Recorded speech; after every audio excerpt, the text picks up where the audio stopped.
Merci de votre attention, Madame, Monsieur. L'actualité ce soir, l'Assemblée générale des Nations Unies. Les travaux ont commencé ce mardi à New York. Le chef de l'État y prend part. Principale préoccupation de cette 71e session, la mise en œuvre de l'agenda 2030. Que ça vous devez à New York en début de journal. On l'a appris d'abord par rumeur. Un communiqué l'a rendu officiel depuis hier. L'augmentation des frais aux postes de péage au sein de la population. Beaucoup d'interrogations. La société s'affaire gestionnaire des postes de péage s'explique ce soir. À suivre enfin le message de paix des médiateurs des pays UEMOA présents à Lomé. Message de paix adressé à l'occasion de la célébration demain 21 septembre de la journée de la paix. Ce sera donc demain. Voilà, Madame, Monsieur, le sommaire. Bienvenue. Voici le journal. Bonsoir à tous. L'Assemblée générale des Nations Unies à New York, donc, le chef de l'État prend part aux travaux de cette session, la 61e. Principale préoccupation, la mise en œuvre de l'agenda 2030. Un aperçu avec Kwessan Vodevi. Et si les meilleures réponses aux questions sur le développement venaient de la 71e session de l'Assemblée générale des Nations Unies, qui se tient en ce moment à New York, exactement un an après l'adoption des objectifs du développement durable, ODD, suite aux résultats pas très glorieux des objectifs du millénaire du développement. Où en est le monde avec le nouvel agenda du développement à l'horizon 2030? C'est en somme un test d'évaluation qui attend les 193 États membres de l'ONU qui présenteront chacun en ce qui le concerne, au cours de ce forum multilatéral, les efforts déployés pour éradiquer la pauvreté, protéger la planète et garantir la prospérité pour tous. Pour la mise en œuvre des ODD, le Togo et 21 autres pays ont été choisis comme pays pilotes. Voilà pourquoi le discours du chef de l'État togolais est très attendu à la tribune des Nations Unies. Dans cette optique d'évaluation, Faure Essozinam Gnassingbé partagera l'expérience du Togo dans la lutte contre la pauvreté, un exercice qui lui sera fort aisé quand on sait que la SCAP, la stratégie de croissance accélérée et de promotion de l'emploi, le Fonds national de finances inclusives et tout récemment le PUDC, le programme d'urgence du développement communautaire, ont permis un recul de la pauvreté de 61,7% en 2006 à 55,1% en 2015. Le Togo a également à cœur les enjeux de la lutte contre le dérèglement climatique. Lomé est partie prenante de l'accord de Paris sur les changements climatiques, COP 21. Le chef de l'État l'a confirmé en procédant à la signature du traité au cours d'une cérémonie aux Nations Unies.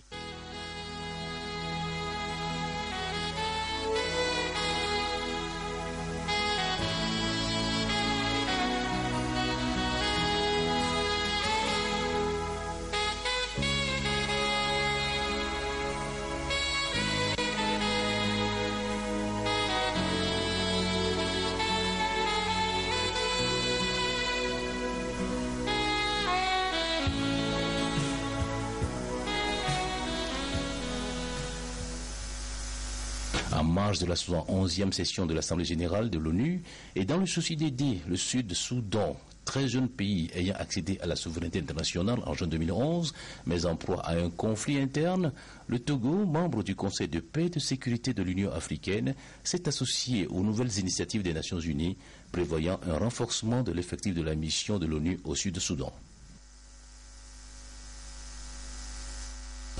Et voilà, et avant à New York, le président Faure Gnassingbé était au Canada à la 5e conférence de reconstitution des ressources du Fonds mondial.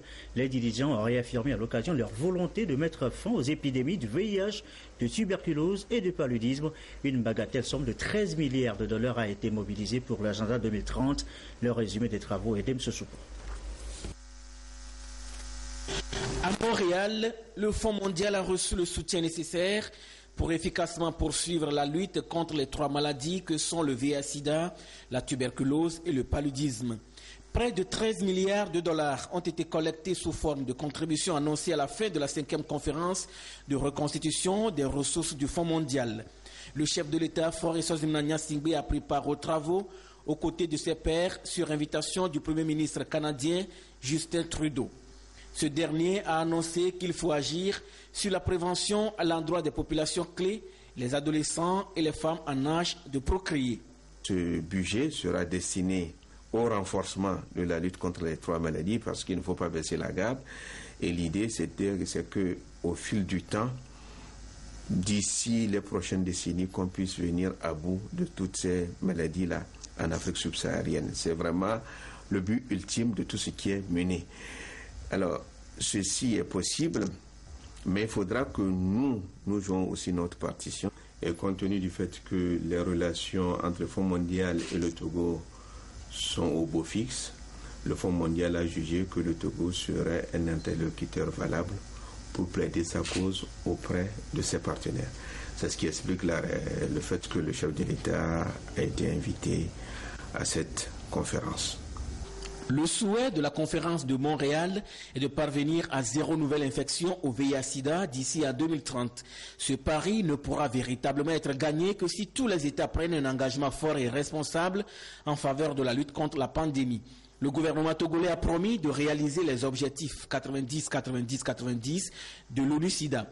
Ceci afin que 90% des personnes vivant avec le VIH-Sida connaissent leur statut, 90% des personnes conscientes de leur séropositivité soient sous traitement antirétroviral et 90% de ces personnes sous traitement aient une prise en charge virale indétectable. Il y a lieu de maintenir le cap pour davantage être utile à la population, c'est-à-dire que quand vous prenez par exemple le paludisme simple, son traitement est gratuit grâce aux médicaments mis à disposition par le Fonds mondial. Donc il serait souhaitable que les agences de santé s'attachent aux protocoles normatifs tels que établis par l'Organisation mondiale de la santé. Et à ce propos, il convient de souligner que les actions du chef de l'État ont permis à la partie togolaise de totalement régler sa contrepartie et donc de répondre totalement à la convention signée avec le Fonds mondial. Et donc c'est dans cette dynamique que nous devons aller, en sachant que les liens avec le Fonds mondial, les liens avec les autres partenaires vont nous permettre davantage de renforcer notre système de santé et ça va permettre progressivement l'extension de l'assurance maladie qui aujourd'hui concerne les seuls fonctionnaires. Entre 2002 et 2016, plus de 113 milliards de francs CFA ont été mobilisés par le Togo grâce au Fonds mondial, une enveloppe financière qui a permis de diminuer significativement le taux de nouvelles infections et de décès liés au VIH-Sida, mais de nouveaux défis subsistent encore. Nous saluons cette conférence de constitution qui donne espoir à nos pays de continuer par bénéficier de ces financements parce que malgré les résultats obtenus, il y a encore de nombreux défis. La prévalence de VIH est encore plus élevée et les femmes encore sont très vulnérables chez nous, les jeunes filles. Les enfants continuent à mourir de palud dans nos villages et dans nos villes. Et on a encore des maladies tuberculeuses et on a besoin de cette solidarité, de ce financement important pour les prochaines années afin de continuer notamment la politique sociale du gouvernement qui veut mettre vraiment le paquet pour améliorer la santé et le développement de nos populations. Le partenariat du Fonds mondial a permis de sauver 20 millions de vies depuis 2002. La conférence de Montréal se veut être un nouveau départ pour les États dans la maîtrise de la propagation des épidémies du VIH, de la tuberculose et du paludisme. Nous l'annoncions en titre tout à l'heure. Rumeur avant officielle depuis hier, les frais au poste de péage ont augmenté ainsi que le confirme un communiqué des ministres des Transports et celui de l'économie. Nous en faisions écho hier dans le journal de 20 heures. Une hausse qui suscite beaucoup d'inquiétudes, beaucoup d'interrogations surtout. La société Safer, gestionnaire des postes de péage, s'explique ce soir sur la nouvelle mesure. Ramdan Bassina. La route est un facteur clé dans le processus de développement d'un pays. De sa bonne gestion dépend la santé de l'économie nationale. Depuis quelques années déjà, le Togo s'est lancé dans un vaste chantier de construction, de réhabilitation des routes sur toute l'étendue du territoire national, ce qui engendre des coûts énormes. Et pour assurer leur durabilité, il revient à chaque citoyen et usager de la route d'adopter des comportements civiques et citoyens. Quelques années sous la conduite du chef de l'État, des efforts énormes ont été engagés. Et ces efforts ont permis le développement de la route, la construction, la réhabilitation sur l'ensemble du réseau routier, à savoir routes revêtues, routes non revêtues et les pistes. Ces efforts ont entraîné un coût énorme et qui est l'engagement de l'État vis-à-vis des partenaires financiers. Aujourd'hui, nous pouvons estimer environ plus de 1000 milliards engagés pour le développement de la route. L'entretien de la route a un coût. Et la SAFER a pour mission de financer cet entretien à travers quelques taxes sur les produits pétroliers et les droits des péages. La SAFER mobilise et la SAFER finance l'entretien de l'ensemble du réseau routier. C'est dans le souci de garantir la durabilité de l'ensemble du réseau routier au profit des Togolais que le gouvernement a décidé de revoir à la hausse les droits, les tarifs des péages sur l'ensemble du territoire national. Les prix au péage sont désormais fixés comme suit depuis le 16 septembre 2016. Tricycle, 200 francs CFA, véhicule léger, 500 francs CFA, minibus, 1000 francs CFA, autocar, 3000 francs CFA et poids lourd articulé, 4000 francs CFA, ce qui a à coup sûr des impacts sur la population.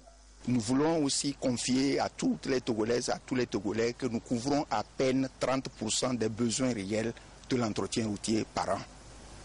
Ces besoins se situent dans une fourchette de 35 milliards à 40 milliards par an. C'est des fonds engagés, des fonds à rembourser aux partenaires. Et c'est chaque Togolaise et chaque Togolais qui contribuera aujourd'hui et demain à rembourser ces fonds. L'impact immédiat sur l'économie, c'est la facilité, la mobilité des personnes et des biens sur l'ensemble du réseau. C'est également permettre à ce que les zones de production puissent être accessibles facilement.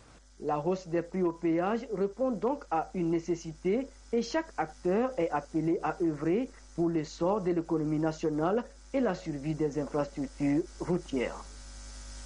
Voilà donc pour les explications sur la hausse des droits au péage. Les nouvelles du PUDC maintenant. Le programme d'urgence de développement communautaire lancé en février dernier. Il se poursuit. Les premiers indicateurs dans les différents secteurs font déjà, et ce depuis ce matin, objet de validation. Il devrait à terme, ce programme, améliorer les conditions de vie des populations. Les précisions et de M. Souko. Combattre la pauvreté, les inégalités sociales à tous les niveaux et permettre l'accès au bien-être à tous les citoyens, surtout ceux des milieux peu ou mal desservis. Voilà l'ambition du PUDC, programme d'urgence de développement communautaire, qui dans sa phase pilote 2016-2018 couvre 27 préfectures à travers le pays. Le gouvernement, avec le soutien du PNUD, veut accélérer l'accès des populations aux infrastructures socio-économiques de base. Mais avant cette étape, plus de 200 indicateurs couvrant tous les secteurs sont soumis à étude afin d'en retenir la liste définitive. Cette étape aujourd'hui était très importante parce qu'il faut savoir effectivement dans les 27 préfectures qui font l'objet du programme prioritaire, donc s'accorder sur où est-ce que nous en sommes dans le domaine de l'éducation, de la santé, du désenclavement, de l'accès à l'hydraulique, l'accès à l'assainissement, l'accès à l'énergie, etc. Pour pouvoir dire maintenant, en 2018, qu'est-ce qu'on doit atteindre comme amélioration. Il y a déjà les appels d'offres pour les travaux qui sont déjà lancés. Nous avons lancé un important programme de construction de pistes de désenclavement. Et nous allons réaliser dans le courant 2016 donc déjà une première tranche de 400 km de pistes. À côté de ça, nous allons, je crois qu'aujourd'hui même, vous allez voir, ou vous avez déjà vu dans les journaux, les appels d'offres pour la construction des infrastructures scolaires. Le PUDC se présente donc comme un outil de renforcement de la cohésion nationale et de lutte contre la pauvreté. Plus de 155 milliards de francs CFA ont été mobilisés pour son début. Aucun aspect du développement inclusif ne sera négligé. Des garde-fous sont mis pour éviter les échecs sur le terrain. Ce qu'il faut noter, c'est que personne ne va accepter perdre les 155 milliards. C'est pour cela qu'on est allé chercher les meilleures pratiques dans le domaine. Il y a des pays qui ont expérimenté la chose, notamment le Sénégal. Comment ils ont fait? Nous sommes allés chercher dans ces pays comment ils ont fait pour accélérer. Si dans le temps où actuellement, le Ghana par exemple aussi, si aujourd'hui on met 1 an, 2 ans pour mettre en œuvre une infrastructure, que ce soit dans le domaine de l'énergie, de la santé ou de l'eau, et qu'avec le PUDC, on peut juste utiliser 3 mois, 6 mois, oui, c'est ça qu'il faut faire aujourd'hui, parce que le besoin est là. Comment faire pour accélérer la prise de décision, l'action, et également s'assurer que l'impact est réel, d'où ce système de géolocalisation. Donc c'est important de noter tout cela. Et aussi, la personne qui joue un rôle essentiel dans tout ce processus, c'est les bénéficiaires. Le chef de l'État lui a dit au lancement, il veut que les bénéficiaires soient les premiers à s'assurer que les infrastructures se mettent en œuvre et qu'ils soient les premiers à dénoncer des cas de défaillance, etc. Et ce n'est que comme cela qu'on peut se réajuster et faire en sorte que les attentes soient comblées. Bon, d'abord, le bénéficiaire a été en amont, puisque on n'a pas juste, on n'est pas resté dans les bureaux pour décider de quoi faire. Les ministères, appuyés par des experts, sont allés sur le terrain pour collecter les informations. Donc ça a été un diagnostic participatif. Les gens ont noté, voilà nos besoins, voilà nos priorités. Et c'est ça qui est remonté maintenant au niveau du programme du PUDC. Donc en amont, ils sont présents. Dans la mise en œuvre, ils sont là aussi, dans leur communauté, pour s'assurer que ce qui est prévu est fait réellement et avec quelle qualité. Le développement d'un système de géolocalisation des infrastructures est vivement souhaité pour apprécier la réalisation des infrastructures de base sur le terrain. Améliorer le niveau de vie des populations, oui, mais le faire à un rythme soutenu avec un impact réel est important. C'est le défi à relever, la chose la mieux partagée par les participants à cet atelier. Autre programme évoqué ce soir, l'ASCAP, la stratégie de croissance accélérée de promotion de l'emploi. Son rapport 2015 fait également objet de validation depuis ce matin. C'est la synthèse des rapports annuels de performance des ministères. On devrait en savoir un peu plus sur les acquis enregistrés. Pour l'incarnement, Charlotte Moussimi. 2015, troisième année de mise en œuvre de l'ASCAP, stratégie de croissance accélérée et de promotion de l'emploi. Les efforts se sont poursuivis et l'heure est aujourd'hui au bilan. Selon les indicateurs, le PIB agricole a chuté comparativement aux années précédentes. En ce qui concerne l'éducation, le taux au préscolaire et primaire a progressé, contrairement au secondaire et universitaire, où l'on note une régression. Des progrès ont donc été enregistrés à des degrés divers, mais des contre-performances ont été aussi notées par endroits. Le cadre macroéconomique général s'est consolidé. Il y a eu l'inflation qui a été maîtrisée, la balance courante vraiment s'est améliorée, mais on a eu une petite décélération du taux de croissance du PIB qui a glissé de 5,9% à 5,4%. Au niveau des secteurs à fort potentiel de croissance comme l'agriculture, quoique les résultats de la production n'aient pas été à la hauteur de ceux enregistrés en 2014 du fait des conditions climatiques qui n'ont pas été favorables, mais le niveau de la production vivrière n'a pas connu un déficit. Les efforts en matière de renforcement des infrastructures, comme vous le savez, se sont poursuivis. Ces résultats sont compilés dans ce rapport qui est aujourd'hui soumis à validation. Outre les progrès enregistrés, le document souligne les obstacles rencontrés. Les actions de développement des ministères n'ont pas eu le niveau des ressources qui était escompté. La question de suivi, évaluation et de monitoring dans les ministères mérite aussi d'être renforcée parce qu'on a des problèmes, ça et là, à avoir des informations bien pointues sur les actions menées, les indicateurs, etc. Ce document provisoire est la synthèse des rapports annuels de performance des ministères et des rapports de suivi-évaluation participatif des régions maritimes et centrales. Une fois peaufiné, il servira de base pour les travaux de la revue annuelle conjointe de la SCAP au cours de la prochaine session du Conseil national des politiques de développement. Lancée en 2013, la SCAP prend fin en 2017. À signaler la prochaine rencontre des députés à l'Assemblée nationale, ce sera ce jeudi 22 septembre 2016 à 9h au Palais des Congrès, siège de l'Assemblée nationale, conformément à l'alinéa 55, à l'article 55 alinéa 8 de la Constitution de la 3e session extraordinaire de l'année. C'est ce qu'indique ce communiqué du président de l'Assemblée nationale. L'actualité ce mardi, c'est aussi la santé mère-enfant. Elle demeure une préoccupation, un défi.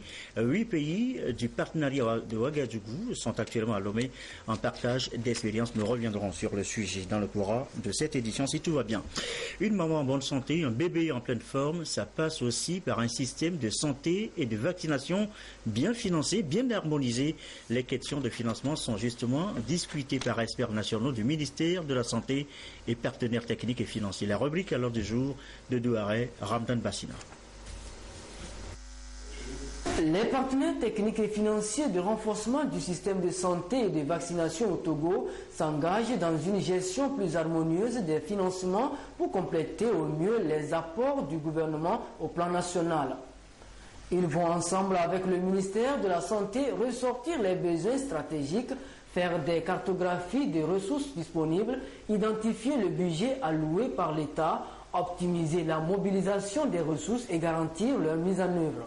Pour les différents exercices biennaux, le système de santé est bien positionné et nous apportons notre appui technique en collaboration avec les donateurs que sont Gavi Alliance, auquel nous appartenons, mais aussi le Fonds mondial. Et nous accompagnons la mobilisation des ressources également. Le système de santé pour nous est extrêmement important. Nous voulons que nos investissements puissent contribuer à l'ensemble du système et en phase avec la politique du ministère de la Santé, parce que un système fort est tout simplement le garant de l'atteinte des objectifs de développement durable.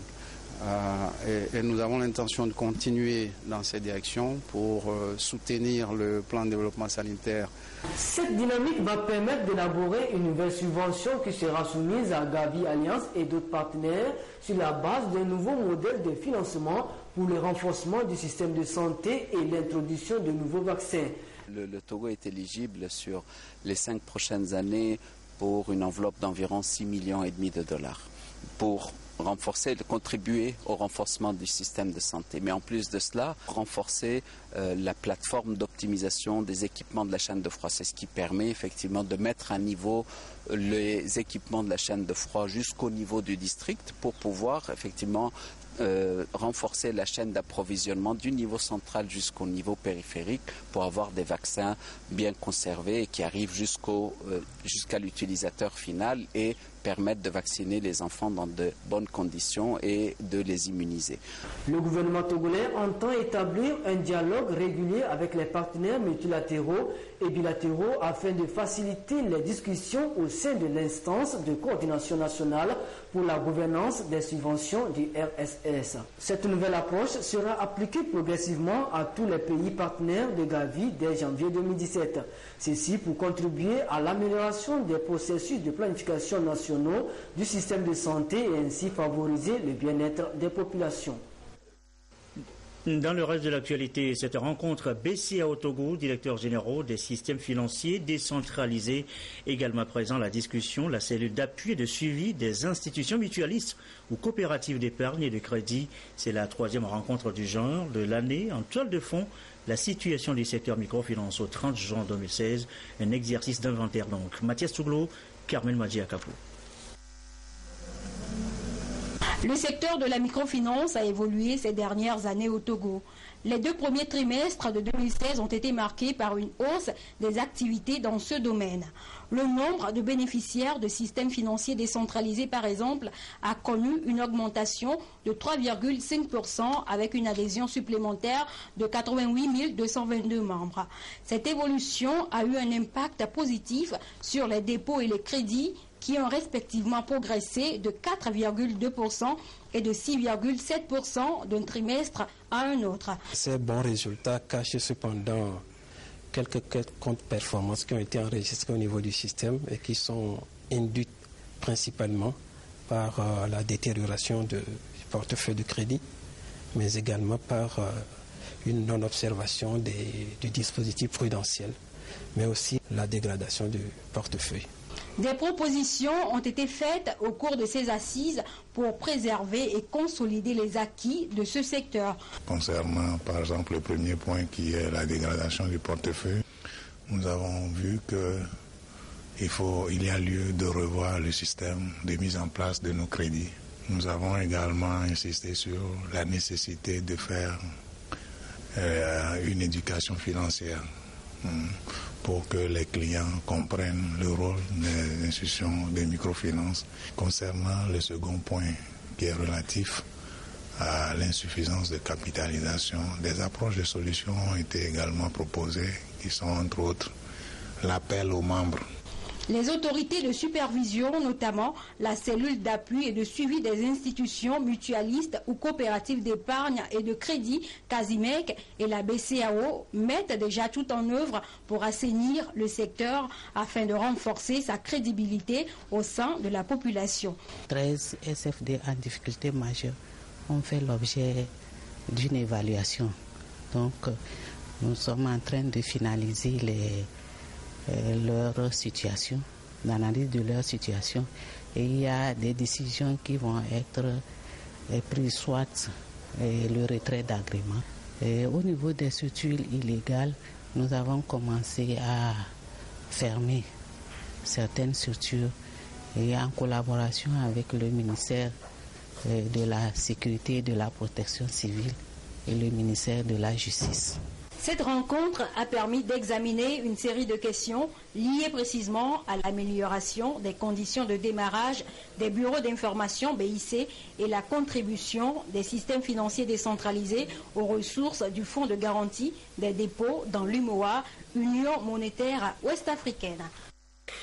L'Office togolais des recettes à l'exercice sur les activités au premier semestre 2016. Y a-t-il des difficultés dans la collecte des recettes fiscales? Le bilan de l'année, Lucassi, pour le compte-rendu. Plus de 2 ans et demi après son opérationnalisation, l'Office togolais des recettes OTR enregistre des performances au-delà des objectifs qui lui sont assignés. Pour le compte de l'exercice 2015, l'Office a fait des recettes de 517 milliards de francs CFA, supplantant ainsi les 480 milliards de francs CFA demandés par le gouvernement, soit des taux de réalisation de 110% et de 107%. Et pour l'année en cours, l'OTR a pour mission d'engranger la somme de 575 milliards de francs CFA pour participer au budget national. À mi-parcours de l'année, le taux des recouvrements fiscaux de l'institution est de 49,8%. Les 51% restants seront atteints dans le second semestre réputé être généralement plus favorable aux échanges commerciaux, par conséquent à la collecte des recettes. C'est ce qui ressort de cette rencontre périodique de management du comité de direction de l'OTR avec les directeurs et chefs de division pour la revue des activités en vue d'éventuels recadrages et de peaufiner les stratégies à mettre en œuvre pour la réalisation des objectifs de l'Office d'ici la fin de l'année. Les recettes collectées sont en perpétuel accroissement. Entre 2013 et 2015, les recettes fiscales ont connu une hausse de 27,9% et les recouvrements des recettes budgétaires au premier semestre en 2015 et 2016 sont respectivement de 12,4% et 17,2%.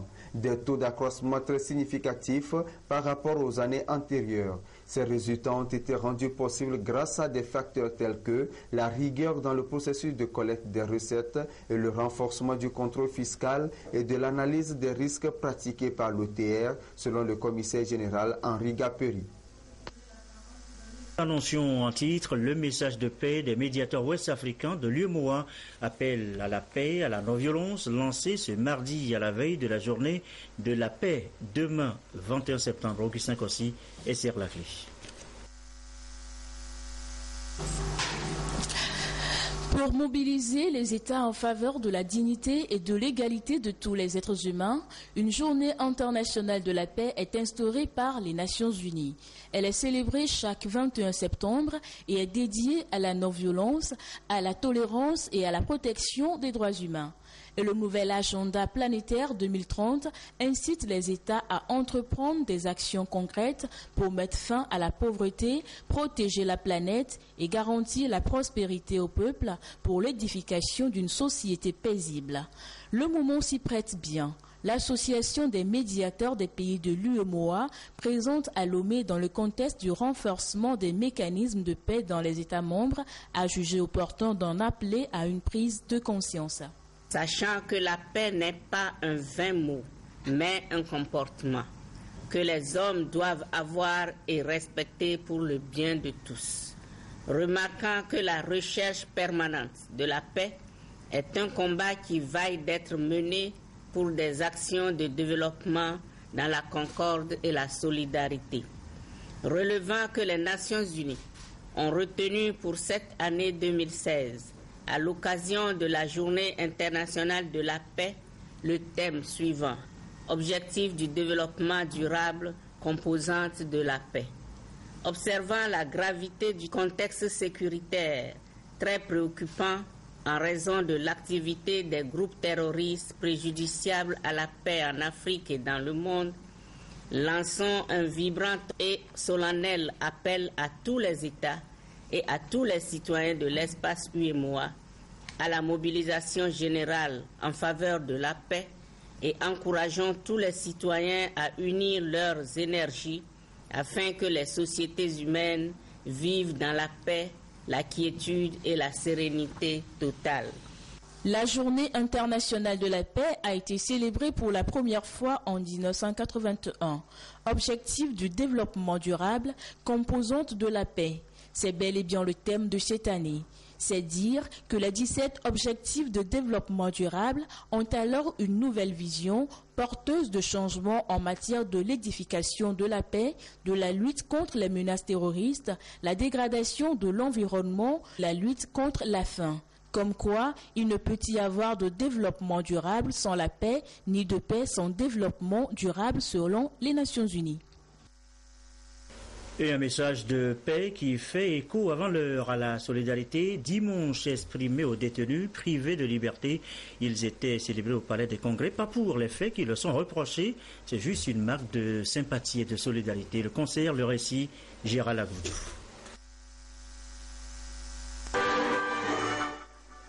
Ce concert est un événement à caractère social au profit des détenus.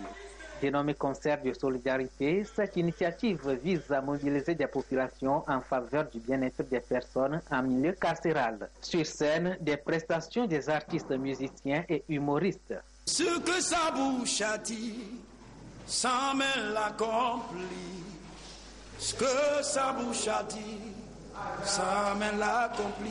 Je suis dans l'obligation de venir parce qu'on m'a dit de venir. Pas parce que je n'ai pas de programme à Abidjan. Je lui ai fait savoir combien de programmes que j'ai. Mais quand il s'agit de quelqu'un qui est en prison, la Bible dit ça c'est la vraie religion. Et chacun doit assister parce qu'on ne sait jamais.